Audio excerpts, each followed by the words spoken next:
Bismillah, assalamualaikum. Halo semuanya, selamat datang kembali di Fakta Sejarah dalam judul Arwah Bergaun Putih. Langsung saja kita masuk ke ceritanya di YouTube channel Fakta Sejarah.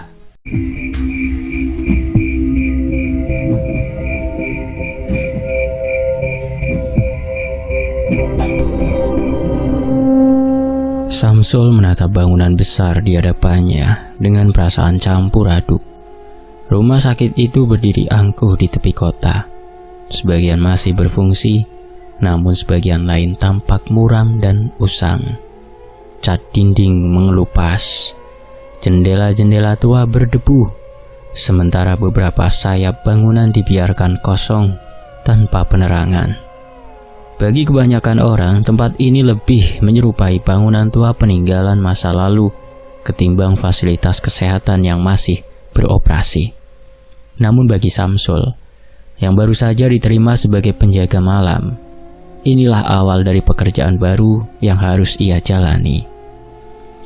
Pria parubaya itu menghela nafas panjang. Usianya menginjak kepala 5. Tubuhnya masih tegap meski keriput mulai menghiasi wajah. Setelah sekian lama hidup dari pekerjaan serabutan, kesempatan menjadi penjaga malam di rumah sakit ini yang gajiannya bulanan ia terima dengan rasa syukur. Bayaran tidak besar, tapi cukup untuk memenuhi kebutuhan sehari-hari. Baginya, pekerjaan ini lebih baik daripada tidak sama sekali. Seorang pria lebih muda, berpakaian satpam dengan senyum ramah, menghampirinya di pos jaga. "Panjenengan Pak Samsul ya? Penjaga baru itu?" tanyanya sambil mengulurkan tangan. "Iya betul, Samsul," jawab Samsul menjabat erat. Pria itu memperkenalkan diri sebagai Yanto, salah satu satpam lama di rumah sakit itu. Malam itu Yanto ditugaskan mendampingi Samsul berkeliling agar mengenal lingkungan kerja. Mereka berjalan menyusuri koridor panjang dengan lampu neon yang sesekali berkedip. Bau obat-obatan bercampur dengan aroma lembab menyelinap di udara. Sebagian besar bangsal masih dipakai, khususnya yang dekat ruang IGD, jelas Yanto. Tapi ada juga bagian yang sudah lama ditutup. Lantai 3 misalnya, sudah jarang ada yang berani ke sana. Samsul mengernyit. "Kenapa ditutup? Bangunannya rusak itu?" Yanto tertawa kecil, meski terdengar canggung. "Katanya sih karena sudah tidak layak pakai, tapi orang-orang sini percaya ada penghuni lain di sana." Samsul diam, hanya mengangguk. Baginya cerita mistis bukan hal baru. Di kampung pun banyak kisah serupa, namun ia tidak pernah benar-benar mengalami sendiri. Ia hanya menganggapnya sebagai bumbu cerita orang-orang. Setelah keliling singkat, Yanto menyerahkan kunci dan menyuruh Samsul menempati ruang jaga malam. Ruang itu kecil, hanya berisi meja kayu, kursi besi, dan termos air panas. Di dinding tergantung jam tua berdetak pelan, seolah menghitung waktu dengan lamban. "Kalau ada apa-apa, catat saja di buku laporan. Dan kalau dengar suara aneh, jangan langsung ditanggapi. Biasakan dulu. Tempat sebesar ini memang suka bunyi sendiri," pesan Yanto sebelum pamit. Malam pun benar-benar dimulai. Samsul duduk di kursinya, mendengarkan kesunyian. Sesekali terdengar roda panjang pasien didorong lewat koridor bawah, atau suara perawat bercakap-cakap. Namun begitu jam menunjukkan tengah malam, suasana berubah. Sunyi mendominasi, hanya sesekali terdengar cicit tikus dari plafon. Samsul membawa senter dan mulai berkeliling. Lorong-lorong rumah sakit begitu panjang. Cahaya lampu redup menciptakan bayangan yang memanjang di dinding. Di beberapa sudut, cat terkelupas memperlihatkan lapisan semen tua. Pintu-pintu ruang perawatan tertutup rapat, sebagian berlabel kosong dengan kertas menguning menempel seadanya. Ia berhenti sejenak di tangga yang mengarah ke lantai 3. Tangga itu gelap, tanpa penerangan. Udara di sana lebih dingin dibanding bagian lain. Samsul hanya menatap sebentar, lalu melanjutkan langkahnya, tidak mau membuang waktu. Ketika kembali ke ruang jaga, Samsul mendapati seorang perawat muda tengah menuliskan laporan di meja seberang.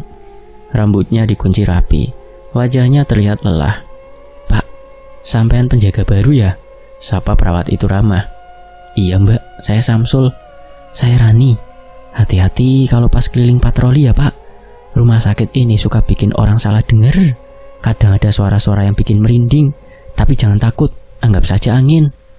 Samsul tersenyum sopan. Ucapan Rani mengingatkannya pada perkataan Yanto. Entah mengapa, semua orang seperti sengaja mengisyaratkan bahwa ada sesuatu di balik lantai 3. Ia tidak ingin terlihat penakut, jadi hanya mengangguk. Jam menunjuk pukul 1 dini hari. Samsul kembali melakukan patroli. Di lorong panjang menuju gudang obat, ia mendengar bunyi tikus berlarian. Ia menyorotkan senter, mendapati ekor-ekor kecil bersembunyi di balik kotak kardus. Hanya tikus, gumamnya lega. Namun ketika melangkah lebih jauh, bulu kuduknya meremang tanpa sebab. Udara terasa lebih dingin. Langkah kakinya bergema aneh di lorong yang kosong. Dari kejauhan, ia melihat pintu besi berwarna abu-abu. Pintu menuju bangsal kosong di lantai 3. Pintu itu terkunci rantai, berkarat seperti tak pernah dibuka bertahun-tahun. Samsul menatap pintu itu beberapa detik. Perasaan aneh muncul seperti ada yang mengawasi dari baliknya. Ia menelan ludah, lalu memutuskan berbalik. Tidak ada gunanya mencari gara-gara di malam pertamanya. Kembali ke ruang kerja, ia menyeduh kopi dari termos. Aroma hangat membuatnya sedikit tenang. Jam berdetak pelan, menunjukkan pukul 2 dini hari. Samsul bersandar di kursi, memejamkan mata sejenak, membiarkan rasa kantuk datang. Lalu, sebuah suara membuatnya tersentak. Tuk tuk tuk. Ketukan pelan, seperti seseorang mengetuk pintu. Samsul membuka mata, mendengarkan dengan seksama. Awalnya ia mengira dari pintu ruang jaga, tapi ketika diperhatikan, suara itu datang dari arah lorong, lebih tepatnya dari tangga yang menuju bangsal lantai 3. Ia berdiri perlahan, jantungnya berdetak lebih cepat. Suara itu terdengar lagi, tok tok tok, teratur, samar, namun jelas. Samsul menatap lorong gelap itu, tangannya menggenggam senter dengan erat. Malam pertamanya sebagai penjaga baru ternyata tidak sesepi yang ia bayangkan. Malam kedua Samsul bertugas, tiba lebih cepat dari yang ia bayangkan. Siang tadi ia berusaha tidur lama untuk mengumpulkan tenaga, tapi rasa tidak nyaman terus mengusiknya. Bayangan ketukan samar dari arah bangsal lantai 3 masih terngiang di kepalanya. Meski ia berusaha meyakinkan diri bahwa itu hanyalah suara angin atau kayu tua yang memuai, pikirannya tetap menolak percaya sepenuhnya. Begitu sampai di pos jaga, Yanto menepuk pundaknya. "Gimana malam pertama, Sul? Lancar?" tanyanya dengan senyum ringan. Samsul ragu sejenak sebelum menjawab. "Alhamdulillah lancar. Hanya sempat dengar suara ketukan dari arah bangsal atas." Ekspresi Yanto mendadak berubah. Senyum di wajahnya memudar. Matanya sedikit menyipit. Biasa itu, bangunan tua. Kayu yang memuai, mengembang. Pipa air juga suka bunyi. Udah, jangan dipikirin. Nada suaranya terdengar seperti menutupi sesuatu. Samsul tidak menanggapi lebih jauh. Ia hanya mengangguk dan masuk ke ruang jaga, meski hatinya semakin gelisah. Malam itu terasa lebih sunyi daripada malam sebelumnya. Membuka termos air panas dan menyeduh kopi, ia mencoba mengusir rasa kantuk dengan menyalakan radio kecil yang ia bawa dari rumah. Tapi gelombangnya berisik, penuh suara kersek. Akhirnya ia mematikan radio dan hanya ditemani detak jam tua di dinding. Jam menunjukkan pukul 12 lewat sedikit ketika suara itu kembali terdengar. Tok, tok, tok. Samsul langsung menegakkan tubuhnya. Kali ini ketukan terdengar lebih jelas, lebih keras dan teratur. Ia menahan nafas, mencoba memastikan arah datangnya suara. Tidak salah lagi, dari lorong menuju tangga lantai 3. Dengan hati-hati ia mengambil senter, kakinya melangkah pelan menyusuri lorong panjang. Lampu neon di atas kepalanya berkedip-kedip, sesekali mati sebentar sebelum menyala lagi. Bayangan tubuhnya memanjang di lantai, bergerak mengikuti langkahnya. Tok, tok, tok. Suara itu berulang, semakin dekat. Samsul berhenti di depan pintu besi berkarat yang menuju bangsal kosong. Rantai tua masih melilit pegangan pintu. Gemboknya tertutup rapat. Ia menyorotkan senter ke sekeliling, tapi tidak melihat apapun. Tidak ada orang, tidak ada tikus, hanya lorong sunyi dengan cat dinding mengelupas. "Assalamualaikum." Suara Samsul bergetar pelan, Ia menunggu jawaban. Tentu saja tak ada. Yang ada hanya hembusan angin dingin dari celah ventilasi. Kalaupun ada yang ngejawab, pasti Samsul kabur. Ia merapatkan jaket, menatap pintu itu lama lalu berbalik. Pasti hanya suara besi atau kayu, gumamnya meyakinkan diri. Namun langkahnya terasa berat, seakan ada tatapan tak kasat mata yang mengikutinya dari balik pintu itu. Saat kembali melewati koridor utama, lampu tiba-tiba berkedip lebih cepat, lalu padam sejenak. Dalam gelap, Samsul mendengar sesuatu yang membuat darahnya berdesir. Suara langkah kaki samar. Tap, tap, tap, pelan, seolah ada orang berjalan di belakangnya. Ia menoleh cepat sambil menyorotkan senter. Kosong. Lorong itu hanya menampilkan dinding kusam dan kursi roda tua terparkir di sudut. Namun ketika ia melangkah lagi, suara itu terdengar kembali. Tap, tap, tap, mengikuti ritme langkahnya. Samsul mempercepat langkah. Jantungnya berdetak keras. Keringat dingin membasahi pelipis. Sampai akhirnya ia tiba di ruang jaga, menutup pintu, dan bersandar sambil mengatur nafas. Astagfirullah, apa yang sebenarnya terjadi di sini? Lah kok serem banget, desisnya. Tak lama kemudian, pintu ruang jaga diketuk 3 kali. Tok, tok, tok. Samsul terlonjak, hampir menjatuhkan senter dari tangannya. Dengan gemetar ia membuka pintu dan mendapati seorang pria tua dengan seragam cleaning service sedang berdiri di depannya. Pak Samsul ya? Suara pria itu serak. Iya, bapak siapa? Saya Pak Karta, bagian kebersihan. Dulu juga sering jaga malam di sini. Samsul mengangguk, masih berusaha menenangkan diri. Barusan saya dengar suara ketukan, Pak, dari arah bangsal atas. Bapak tahu kenapa itu? Pak Karta menghela nafas panjang, sorot matanya dalam. Sudah sering terjadi. Saya cuma mau kasih saran, jangan terlalu dekat dengan bangsal lantai 3. Banyak orang sudah coba, tapi akhirnya sakit atau tidak betah kerja. Kalau cuma suara ketukan, biarkan saja. Samsul terdiam, bingung antara percaya atau menganggapnya hanya cerita orang tua. Kalau memang kosong, kenapa terasa seperti ada orang di sana, Pak? Tanyanya lirih. Pak Karta menepuk bahunya pelan. Kosong tapi tidak benar-benar kosong. Ingat pesan saya, jangan coba-coba buka pintunya. Samsul hanya bisa mengangguk. Pak Karta lalu berlalu dengan langkah pelan, meninggalkan aroma pel basah. Kata-katanya terus terngiang di telinga Samsul, menambah beban rasa takut yang semakin menekan. Jam hampir menunjuk pukul 3 ketika Samsul memutuskan melakukan patroli terakhir. Ia berjalan kembali menyusuri lorong, mencoba berani menatap arah tangga lantai 3. Hatinya berdebar, telinganya tajam mendengarkan setiap bunyi. Di ujung lorong, tepat sebelum tangga gelap, ia berhenti. Tubuhnya menegang. Di sana berdiri sesosok perempuan bergaun putih lusuh, rambut panjang menutupi sebagian wajah. Tubuhnya kaku, wajah yang terlihat pucat dengan luka merah di pipi. Samsul terpaku, senter di tangannya bergetar. Ia berkedip dan sosok itu sudah lenyap seperti ditelan kegelapan lorong. Tubuh Samsul melemas. Ia berlari kecil kembali ke ruang jaga, menutup pintu rapat-rapat dan bersandar dengan dada naik turun. Tidak ada lagi yang bisa ia lakukan selain menunggu fajar tiba. Malam keduanya berakhir dengan jawaban yang tidak ia inginkan. Bangsal itu memang dihuni sesuatu. Udara malam itu terasa berbeda. Begitu Samsul duduk di kursi ruang jaga, hawa dingin menyeruak lebih menusuk daripada biasanya. AC ruang itu sebenarnya sudah lama mati. Hanya kipas angin tua yang berputar lambat di sudut ruangan menimbulkan bunyi berdecit. Namun hawa dingin yang ia rasakan bukan dingin biasa.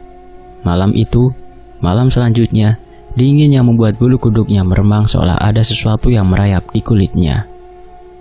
Ia mencoba mengusir perasaan itu dengan menyalakan radio lagi, yang kali ini ia bawa dari rumah. Suara musik dangdut lawas terdengar lirih. Tapi anehnya suara itu tak mampu menyingkirkan perasaan tak enak di hatinya. Justru di sela-sela lantunan musik, telinganya menangkap bisikan samar, seperti suara seseorang yang berbisik sangat dekat, namun tidak jelas kata-katanya. Samsul spontan menoleh ke belakang. Ruangan kosong, hanya meja kayu, termos air panas dan beberapa map catatan lama. Mungkin cuma pikiran, gumamnya, mencoba meyakinkan diri. Ia kembali duduk, menatap pintu ruang jaga yang terbuka sedikit ke lorong. Tiba-tiba, aroma anyir darah menyeruak, tajam, menusuk hidung, membuat perutnya mual. Samsul mengerutkan dahi. Ia bangkit, menutup pintu ruang jaga, berharap bau itu hilang. Namun saat pintu menutup rapat, bisikan samar tadi kembali terdengar. Kali ini jelas. "Tolong aku." Samsul tercekat, tenggorokannya kering. Ia menatap sekeliling dengan jantung berdegup kencang. Tidak ada siapa-siapa. Astagfirullah, desisnya. Ia buru-buru membuka pintu ruang jaga kembali, membiarkan lorong gelap terlihat. Malam itu tidur pun sulit. Saat akhirnya ia terlelap di kursinya, mimpi aneh menghampiri. Ia berada di sebuah ruang operasi tua. Lampu besar menggantung di atas meja. Cahayanya redup kekuningan. Seorang perempuan berbaring di meja operasi. Tubuhnya ditahan beberapa orang berseragam putih. Wajahnya pucat, matanya menatap kosong ke arah Samsul. Bibirnya bergetar menahan jeritan. Dokter berseragam hijau tampak panik. Tangannya berlumuran darah. Perempuan itu menjerit. Jeritan panjang yang menusuk telinga. Samsul terbangun dengan keringat dingin membasahi wajah dan leher. Radio yang tadinya ia biarkan menyala, kini sudah mati, entah sejak kapan. Jam dinding menunjukkan pukul 2 dini hari dan samar-samar dari arah lorong terdengar langkah kaki menyeret. Ia meraih senter, menyorotkan cahaya ke lorong, kosong. Namun langkah kaki itu masih terdengar, makin dekat, berhenti tepat di depan pintu ruang jaga. Dengan tangan gemetar, Samsul membuka pintu. Lagi-lagi, lorong itu kosong. Hanya lampu neon yang berkedip-kedip, seolah ingin padam. Sebuah suara memanggil pelan, entah dari mana asalnya. Ia tersentak, tubuhnya hampir jatuh mundur. Malam jaga berikutnya, saat ia sedang menyeduh kopi, seorang perawat muda menghampiri. Perawat itu bernama Sinta, baru bekerja di rumah sakit itu sekitar setahun. Wajahnya ramah, meski matanya menyimpan lelah khas pekerja shift malam. "Pak Samsul, sudah terbiasa jaga malam di sini kan?" tanyanya sambil tersenyum. Samsul mencoba tersenyum balik. "Alhamdulillah, sudah mulai terbiasa Mbak, tapi..." Ia ragu menimbang apakah harus bercerita. Tapi kok sering ada suara-suara aneh ya?" Sinta terdiam sejenak, lalu menurunkan suaranya. "Memang Pak, banyak orang di sini yang ngalamin hal serupa, apalagi kalau dekat bangsa lantai 3. Katanya ada arwah yang belum tenang." Arwah?" Samsul meneguk kopinya, jantungnya berdegup lebih cepat. Sinta mengangguk pelan. "Dulu pernah ada pasien perempuan yang meninggal, katanya karena kesalahan operasi. Tapi semua itu ditutup-tutupi pihak rumah sakit. Sejak itu banyak yang diganggu. Saya sendiri pernah dengar ketukan dari bangsal kosong.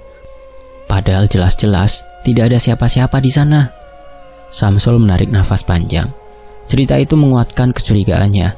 Mimpi yang ia alami, bisikan, bau anyir darah, semuanya seolah berkaitan dengan perempuan yang meninggal itu. Ia ingin bertanya lebih jauh, tapi Sinta buru-buru pamit karena harus kembali ke bangsal perawatan. Malam semakin larut. Samsul kembali duduk di ruang jaga. Pikirannya kacau. Ia mencoba membaca doa-doa yang diajarkan orang tuanya dulu, berharap hatinya tenang. Namun tepat saat jarum jam menunjuk pukul 3 pagi, ia merasakan hawa dingin menyelimuti ruangan. Lampu lorong berkedip cepat, seperti tersedot sesuatu. Dari sudut mata, ia melihat bayangan putih melintas cepat.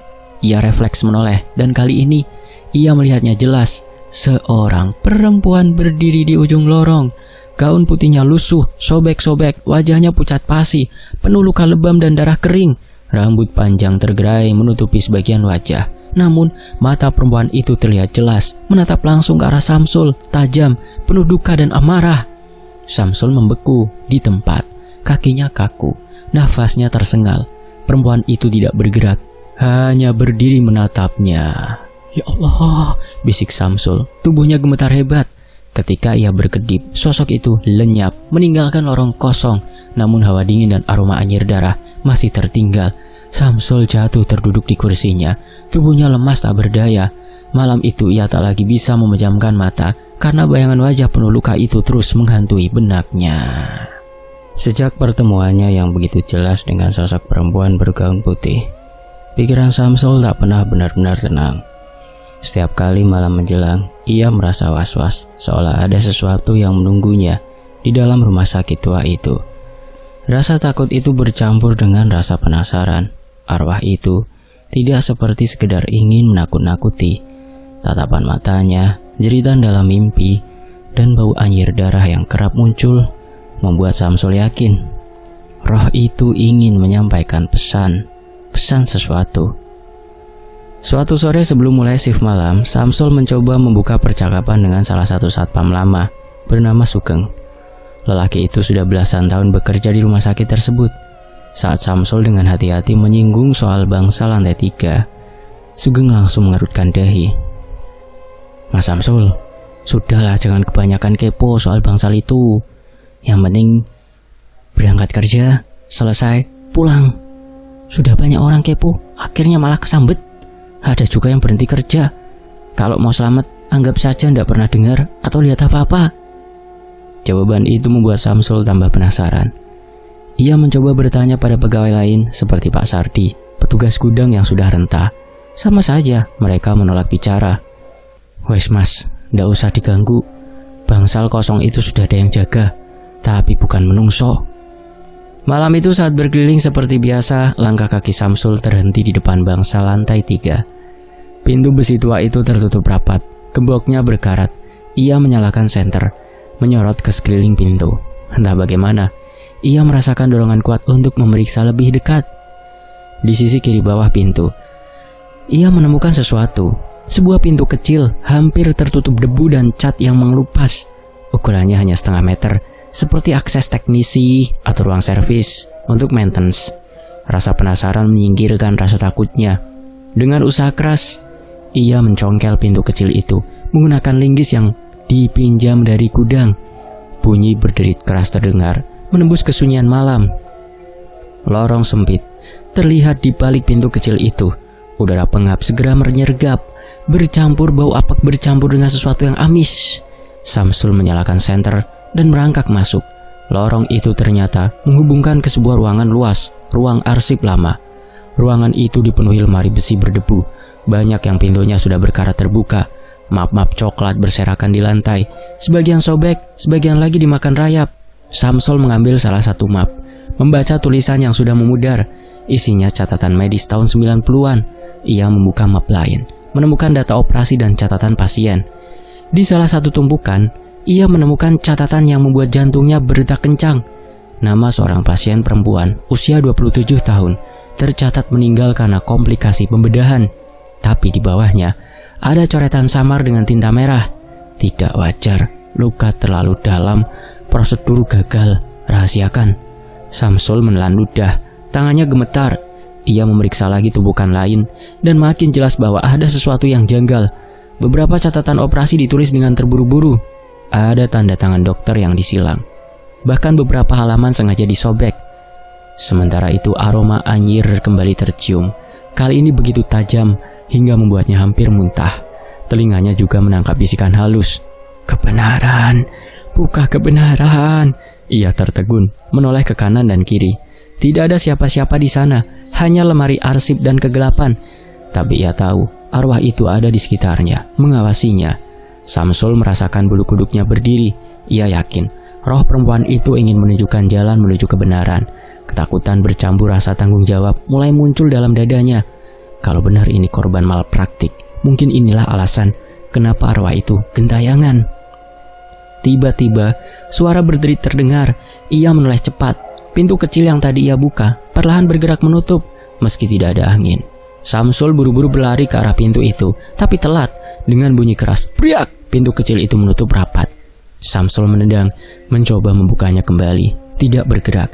Ia memukul-mukul tapi percuma. Hanya gema suaranya sendiri yang terdengar. Bergema di ruangan arsip yang dingin. Degup jantungnya makin kencang. Sinar senter yang ia pegang tiba-tiba bergetar, lalu redup sesaat. Sebelum menyala kembali, dalam cahaya yang goyah itu, Samsul merasa melihat bayangan putih melintas di antara rak-rak arsip. Siapa kau? Suaranya bergetar, hampir tak terdengar. Tak ada jawaban, hanya bisikan samar yang kembali terdengar. Kali ini lebih jelas. Tolong temukan aku. Samsul terdiam, tubuhnya gemetar hebat. Ia sadar malam itu, ia bukan hanya penjaga malam biasa. Ia telah masuk terlalu jauh. Masuk ke dalam rahasia kelam rumah sakit yang selama ini dikubur. Dan sekarang, pintu telah terkunci. membiarkannya terjebak bersama sesuatu yang tidak terlihat. Pintu kecil itu akhirnya bisa terbuka setelah Samsul berjuang keras menendang berkali-kali. Nafasnya tersengal, peluh membasahi pelipis. Begitu keluar dari lorong pengap ruang arsip, ia langsung terduduk di lantai koridor, menatap pintu besi yang menutup kembali di belakangnya. Tubuhnya gemetar, bukan hanya karena ketakutan, tapi juga karena rasa dingin yang menusuk tulangnya. Namun, setelah rasa panik mereda, hatinya dipenuhi rasa penasaran yang tak terbendung. Dokumen-dokumen yang ia lihat di dalam ruang arsip tidak bisa ia abaikan. Catatan medis, tanda tangan dokter yang disilang, dan tulisan merah samar, rahasia. Itu bagai potongan puzzle yang menuntut untuk dirangkai. Sejak malam itu pikirannya tidak bisa berhenti bekerja. Saat menjaga lorong, matanya tidak lagi hanya mengawasi pintu dan bangsal. Ia mulai mengamati ekspresi orang-orang. Sugeng satpam lama selalu menunduk bila topik bangsal muncul. Pak Sardi petugas gudang hanya menjawab singkat. Bahkan Sinta, perawat muda yang ramah itu, terlihat gugup saat Samsul menyebut tentang catatan operasi. Samsul mencoba memancing cerita. Suatu dini hari, Sinta datang membawakan kopi. Ia bertanya dengan hati-hati, "Mbak Sinta, dulu benar kan ada pasien perempuan meninggal di bangsal itu ya? Kan kemarin-kemarin Mbak Sinta pernah cerita masalah arwah gentayangan yang saya ceritakan itu waktu saya jaga pertama. Dan saya nemu catatannya loh." Sinta terdiam, memandangi Samsul dengan sorot mata was-was. Ia menurunkan suara, "Pak Samsul, jangan sampai Bapak ngomong ke orang lain ya. Saya pernah dengar dari perawat lama, dulu memang ada operasi yang gak seharusnya dilakukan. Katanya demi uang, ada pasien yang dijadikan kelinci percobaan. Tapi semua itu ditutup rapat. Siapapun yang bicara akan dianggap fitnah." Samsul menelan ludah. Hatinya makin terhimpit. Bayangan perempuan bergaun putih, wajahnya penuh luka, muncul jelas di benaknya. Kalau benar ia korban malpraktek itu, wajar jika arwahnya tidak bisa tenang. Malam-malam berikutnya, rasa penasaran Samsul berubah jadi obsesi. Ia sengaja kembali ke ruang arsip, mencuri waktu saat lorong sepi. Kali ini ia membawa senter cadangan dan kantong plastik. Ia mengumpulkan beberapa dokumen yang masih utuh, laporan operasi dengan tanggal yang berdekatan, catatan medis pasien dengan kondisi aneh, dan beberapa berkas yang sudah setengah hangus, seolah sengaja dibakar. Di salah satu catatan, Samsul menemukan nama yang sama dengan yang sering muncul dalam mimpinya, Ratna Dewi, usia 27 tahun. Diagnosis awal, usus buntu akut. Tindakan, operasi darurat. Catatan akhir, meninggal di meja operasi. Tetapi di balik lembar itu, ada coretan samar. Alat tidak steril, pendarahan berlebihan, sengaja ditunda. Darah Samsul berdesir, matanya panas. Ia tak lagi hanya merasa takut, tapi marah.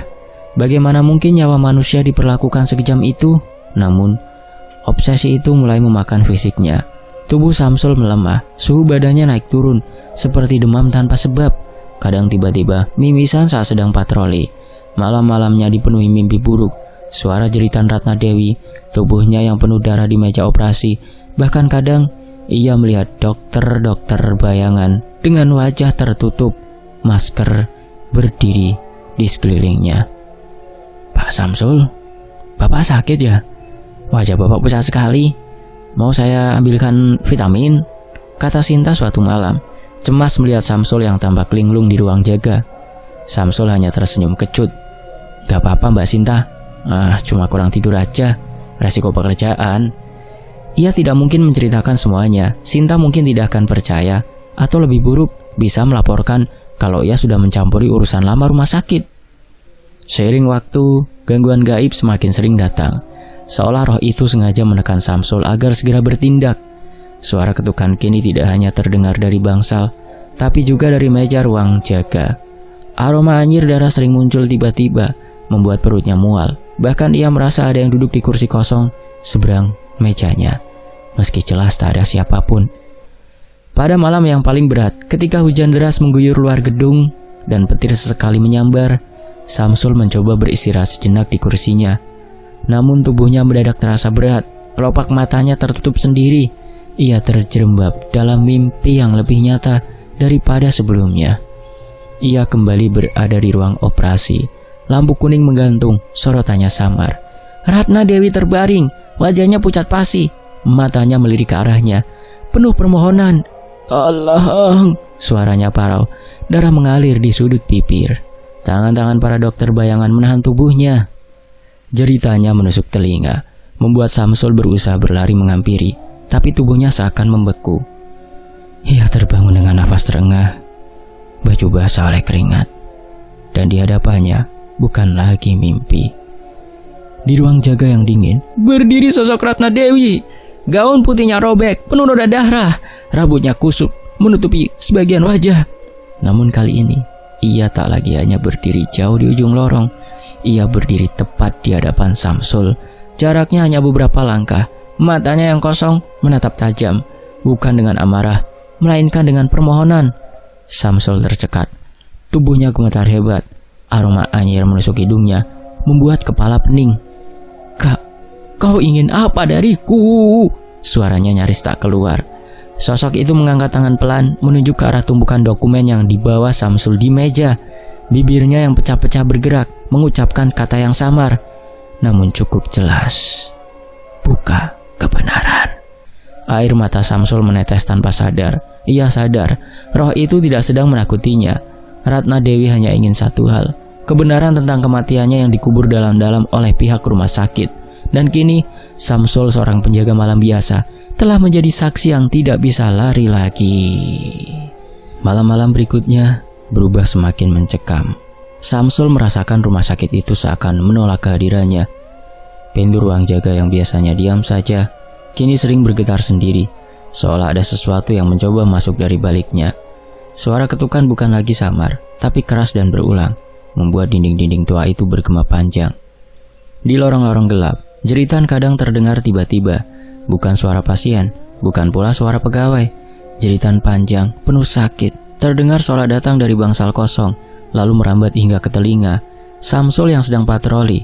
Suara itu membuat siapapun yang mendengarnya merasa darahnya membeku. Tidak hanya Samsul yang merasakan gangguan itu, bukan hanya sosok Ratna Dewi yang muncul, namun seakan entitas-entitas lain ikut muncul ke permukaan.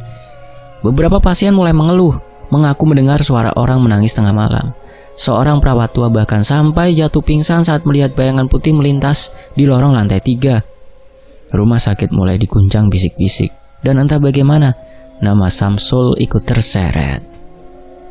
"Sejak bapak itu kerja di sini, gangguan jadi makin parah," bisik salah satu perawat yang tidak tahu Samsul mendengar. Ada pula yang berani menegurnya langsung. Sugeng, satpam lama, mendekatinya dengan wajah penuh curiga. "Sampean jangan terlalu ikut campur urusan bangsal itu. Lawang dulu sebelum sampean masuk tenang-tenang aja kok. Sekarang malah tambah ribut. Sampean pasti sudah bikin sesuatu ya?" Samsul hanya terdiam.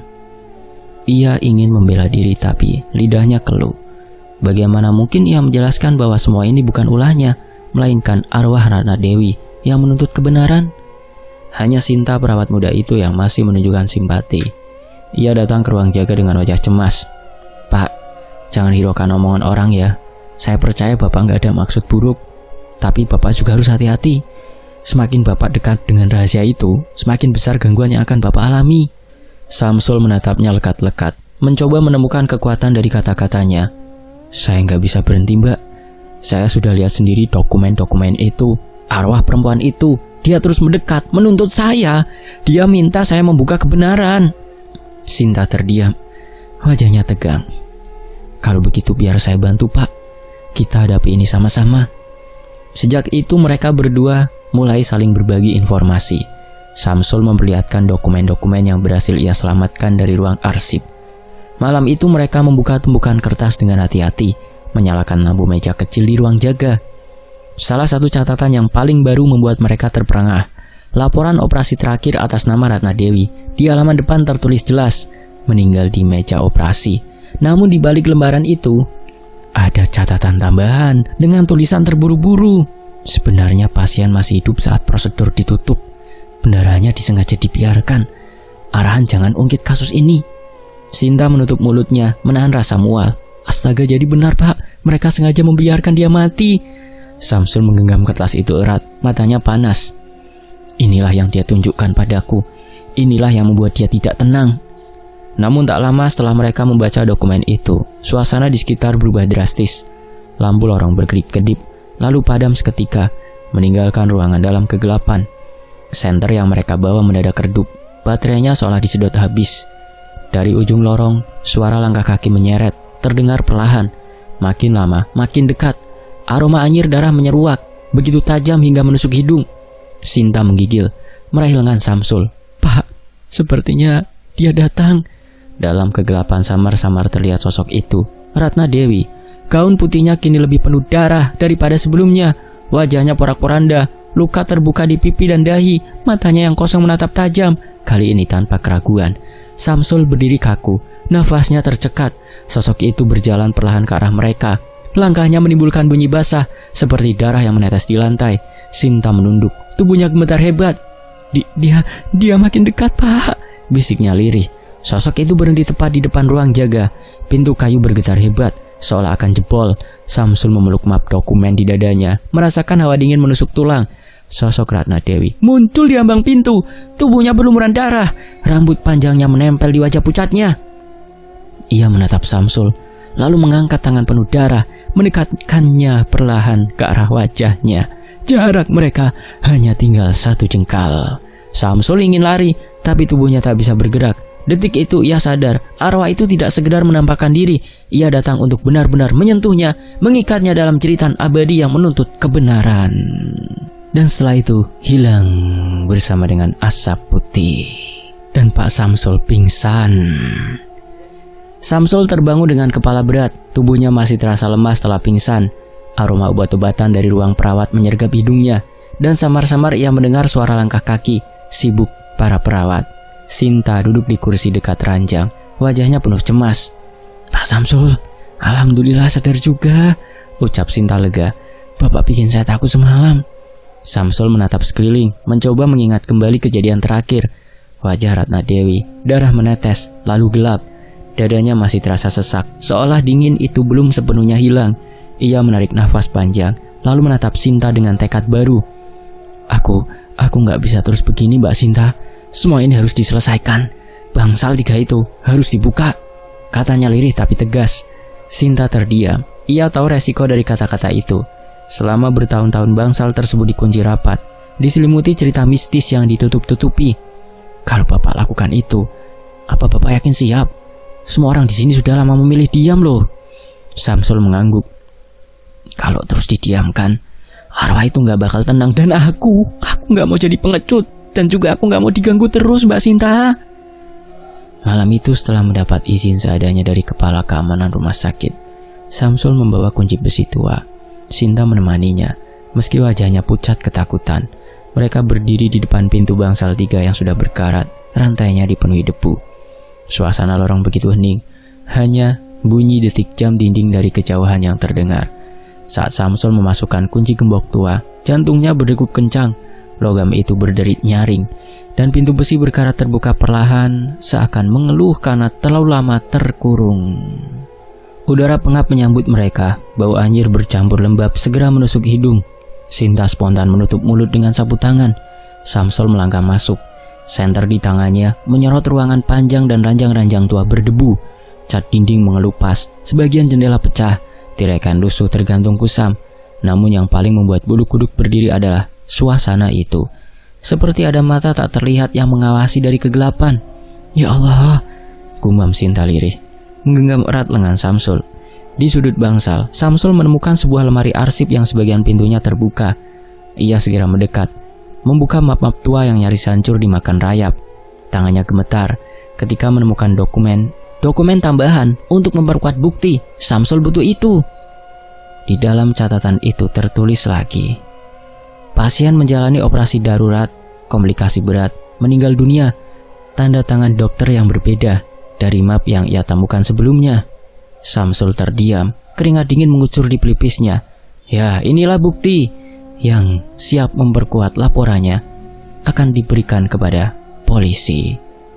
Ratna Dewi bukan sekedar pasien yang meninggal karena takdir, melainkan korban suatu kepentingan, keserakahan.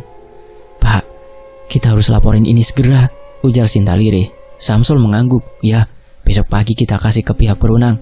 Semua harus tahu kebenaran ini. Keesokan harinya, dokumen-dokumen yang Samsul kumpulkan itu diserahkan kepada polisi. Wajah-wajah para pegawai lama rumah sakit mendadak muram.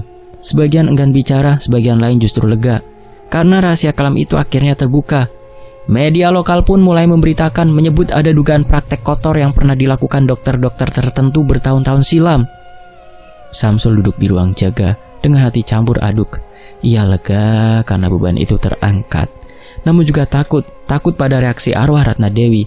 Apakah ia akan marah karena rahasianya terbongkar, atau tenang karena kebenarannya akhirnya terungkap? Jawabannya datang malam itu. Saat lorong sunyi, udara kembali dingin. Samsul melihat cahaya samar muncul dari arah bangsal 3. Bayangan perempuan bergaun putih itu berjalan perlahan mendekat. Rambut panjangnya masih menutupi wajah. Gaunnya masih ternoda darah, namun kali ini tatapannya berbeda. Samsul tidak lari. Ia berdiri tegak, menatap balik dengan keberanian yang tumbuh dari tekad. Ratna Dewi, aku sudah lakukan apa yang kau mau. Kebenaranmu sudah tersampaikan. Sosok itu berhenti hanya beberapa langkah darinya. Rambutnya perlahan tersibak, memperlihatkan wajah yang tadinya penuh luka. Kini luka itu memudar, darahnya mengering, dan rautnya lebih tenang. Ada semacam senyum tipis yang singkat, senyum penuh terima kasih. Air mata menetes di pipi Samsul. Tubuhnya gemetar, bukan karena takut, melainkan karena haru. Perlahan sosok itu memudar, cahaya samar ikut meredup, dan dalam sekejap bangsal 3 kembali hening, kosong seperti semula. Selesai. Demikianlah sebuah kisah, semoga terhibur. Fakta sejarah pamit dulu. Selamat malam, selamat beristirahat. Wassalamualaikum warahmatullahi wabarakatuh. Sampai jumpa di kisah berikutnya. Terima kasih semuanya.